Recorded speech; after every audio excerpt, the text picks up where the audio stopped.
This is a construction site of the Mengzi-Hekou Line in Yunnan Province, southwest China.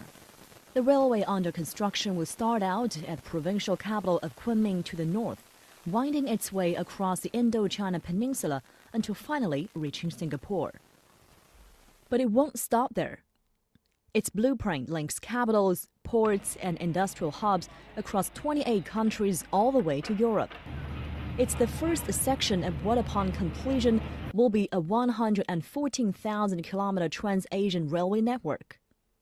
The agreement on the massive railway networks has been in the works since the 1960s, but the plans have been disrupted by wars and politics over the decades.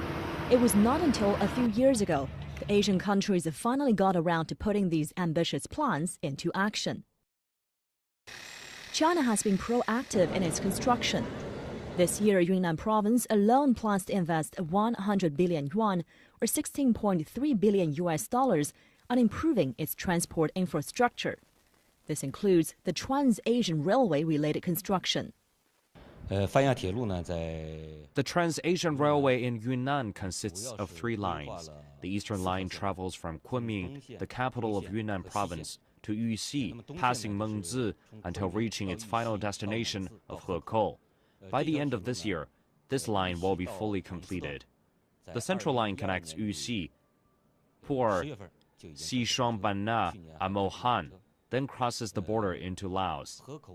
Now the preparatory work on the central line is also being pushed forward. The western line has 2 branches, one of which travels from Dali to Ruili. Its construction started in 2008, and the other is from Baoshan to Tengchong. The construction of the Dali-Ruili route has been incredibly complex due to the large portion of the bridges and tunnels the project requires.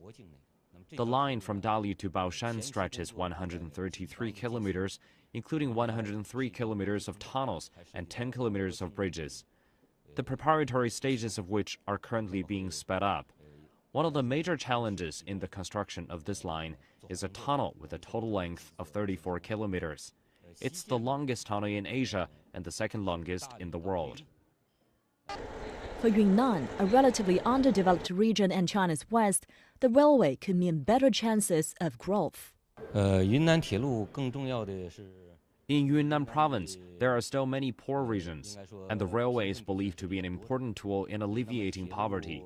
Once completed, the railways will play an important role in stimulating the economy in Yunnan. For the world's second-largest economy, Yunnan Province has become part of its opening up strategy. During this year's national parliamentary session in March, Chinese Premier Li Keqiang urged Yunnan Province to step up its opening up to Southeast Asia, promising central government support. When